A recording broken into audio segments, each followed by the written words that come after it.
കഴിഞ്ഞ ദിവസം ഇസ്രായേൽ അമേരിക്കയോട് ചില ആയുധങ്ങൾക്കായി ആവശ്യപ്പെട്ടിരുന്നു. പശ്ചിമേഷ്യയിൽ അശാന്തിയും ഭീതിയും വിതച്ചുകൊണ്ട് തുടരുന്ന ഇസ്രായേൽ ഇറാൻ യുദ്ധത്തിൽ കൂടുതൽ ശക്തമായ ആയുധങ്ങൾക്ക് വേണ്ടിയാണ് ഇസ്രായേൽ ആവശ്യപ്പെട്ടത്. അമേരിക്കയുടെ കയ്യിലുള്ള ബങ്കർ ബസ്റ്റർ ബോംബായ മാസീവ് ഓർഡിനൻസ് പെനട്രേറ്റർ, അതിന്റെ ചുരുക്കപ്പേരാണ് MOP എന്നത്. ഇതാണ് ഇസ്രായേൽ ആവശ്യപ്പെട്ടിരിക്കുന്നത്. ഇപ്പോൾ ലോകത്തുള്ള ബങ്കർ ബസ്റ്റർ ബോംബുകളിൽ ഏറ്റവും മാരകവും ശക്തിയേറിയതുമായ ബോംബാണ് MOP എന്ന ബോംബ്. ഇപ്പോൾ ഇസ്രായേലിനെതിരെ ഇറാൻ തങ്ങളുടെ ഫത്ത മിസൈലുകൾ ഉപയോഗിച്ച് ആക്രമണം ശക്തമാക്കിയ വേളയിലാണ് ഇസ്രായേലിന്റെ ഈ പുതിയ നീക്കം. MOP എന്നത് ഭൂമിക്കടിയിൽ ആഴത്തിൽ കോൺക്രീറ്റുകളാൽ സുരക്ഷിതമാക്കിയ ഏത് നിർമ്മിതികളെയും തകർക്കാൻ ശേഷിയുള്ള ഒരു ബോംബാണ്. അത് അമേരിക്കയോട് ഇസ്രായേൽ ചോദിച്ചു വാങ്ങുന്നതിന്റെ കാരണം ഇറാനിലെ ഫോർഡോ യുറേനിയം സമ്പുഷ്ടീകരണ കേന്ദ്രമാണെന്ന് റിപ്പോർട്ടുകൾ സൂചിപ്പിക്കുന്നു. ഒരു പർവ്വതം തുരന്ന് അതിനുള്ളിൽ ഏത് വ്യോമ ആക്രമണങ്ങളെയും അതിജീവിക്കാൻ ശേഷിയുള്ള തരത്തിൽ ഇറാൻ നിർമ്മിച്ച ആണവ കേന്ദ്രമാണ് ഫോർഡോയിലുള്ളത്. ഇസ്രായേലിന് ഇതുവരെ ഈ കേന്ദ്രത്തിന്റെ പ്രവർത്തനം ഇല്ലാതാക്കാൻ കഴിയുന്ന തരത്തിലുള്ള ഒരു ആക്രമണവും നടത്താൻ സാധിച്ചിട്ടില്ല. ഈ സാഹചര്യത്തിലാണ് അമേരിക്കയുടെ കയ്യിൽ നിന്നും ഈ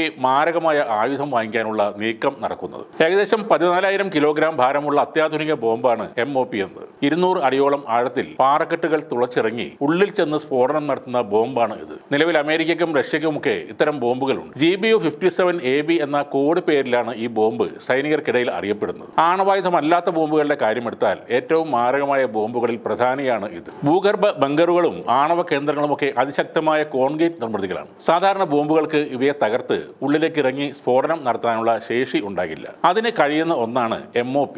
ഉരുക്ക് അടങ്ങുന്ന ലോഹമിശ്രിതം കൊണ്ടാണ് ഈ ബോംബിന്റെ പുറംചൊട്ട ഉണ്ടാക്കിയിരിക്കുന്നത്. ബലമേറിയ അതിശക്തമായ കോൺക്രീറ്റ് നിർമ്മിതികളെയും പാറകളെയും തുളഞ്ഞിറങ്ങുന്നതിന് ബോംബിനെ സഹായിക്കുന്നതാണ് ഈ പുറംചട്ട. ഈ ബോംബിനുള്ളിൽ 2400 കിലോഗ്രാം സ്ഫോടക വസ്തുക്കളാണ് ഉള്ളത്. ഇങ്ങനെ പാറകളെയോ കോൺക്രീറ്റിനെയോ ഒക്കെ തകർത്ത് ഉള്ളിൽ ചെന്നതിന് ശേഷം മാത്രമേ ഇത് പൊട്ടിത്തെറിക്കുകയുള്ളൂ. ഉള്ളിലെ എല്ലാ സംവിധാനങ്ങൾക്കും പരമാവധി നാശമുണ്ടാക്കുക എന്നതാണ് ഈ ആയുധത്തിന്റെ ഉപയോഗം. GPS-ഉം ഇനേർഷ്യൽ നാവിഗേഷൻ സംവിധാനങ്ങളും ഉപയോഗിച്ചാണ് ഈ ബോംബ് ലക്ഷ്യത്തിലേക്ക് എത്തിക്കുന്നത്. കൃത്യമായ ലക്ഷ്യം തീരുമാനിച്ചു കഴിഞ്ഞാൽ അതിന് ഏതാനും മീറ്ററുകൾ മുകളിൽ നിന്ന് താഴേക്ക് അതിവേഗതയിൽ വന്ന് പതിക്കും. തുടർന്ന് എത്ര കടുത്ത പ്രതിരോധത്തെയും മറികടന്ന് ഉള്ളിലേക്ക് ഇത് തുളഞ്ഞിറങ്ങും. ഇനി ഇത് ഉപയോഗിക്കാനും ചില പ്രശ്നങ്ങളുണ്ട്. സാധാരണ യുദ്ധവിമാനങ്ങളിൽ നിന്ന് ഇതിനെ ഉപയോഗിക്കാൻ സാധിക്കില്ല. ഇതിന്റെ ഭാരവും നിയന്ത്രണവും ഒക്കെ ഇത്തരം യുദ്ധവിമാനങ്ങൾക്ക് താങ്ങാൻ കഴിയില്ല. അമേരിക്കയുടെ കയ്യിലുള്ള B-2 സ്പിരിറ്റ് എന്ന ബോംബ് വിമാനങ്ങൾക്ക് മാത്രമേ നിലവിൽ MOP-യെ വഹിക്കാൻ സാധിക്കൂ. B-2 സ്പിരിറ്റിന് പരമാവധി 2 MOP ബോംബുകൾ വരെ വഹിക്കാൻ സാധിക്കും. പിന്നീട് പാരച്യൂട്ട് ഉപയോഗിച്ചാണ് ഈ ബോംബിനെ താഴേക്കിടുന്നത്. 2000-ലാണ് ഇത്തരമൊരു ബോംബിനെ കുറിച്ചുള്ള ആലോചനകൾ നടക്കുന്നത്. അമേരിക്കയിലെ വമ്പന്മാരായ നോർത്രോപ്പ് ഗ്രൂമനും ലോക്ഹീഡ് മാർട്ടിനും ഒരുമിച്ച് ചേർന്നുകൊണ്ട്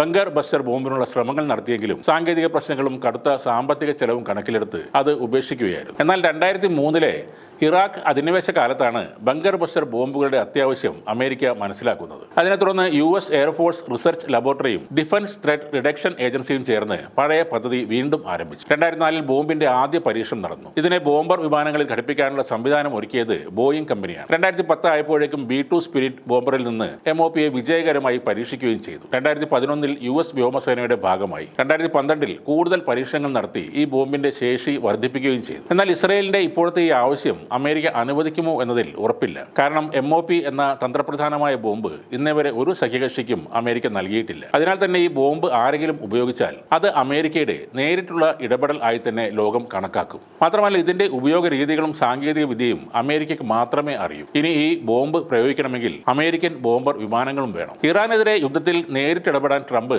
ഇപ്പോൾ ആലോചിക്കുന്നില്ല. ഇറാനിൽ നിന്നുള്ള ആക്രമണങ്ങളെ പ്രതിരോധിക്കാൻ ഇസ്രായേലിന് വേണ്ട സഹായം ചെയ്യുക മാത്രമാണ് നിലവിൽ അമേരിക്ക ചെയ്യുന്നത്. അതുകൊണ്ട് തന്നെ ഇസ്രായേലിന്റെ ആവശ്യം അമേരിക്ക തള്ളിക്കളയാനാണ് സാധ്യത.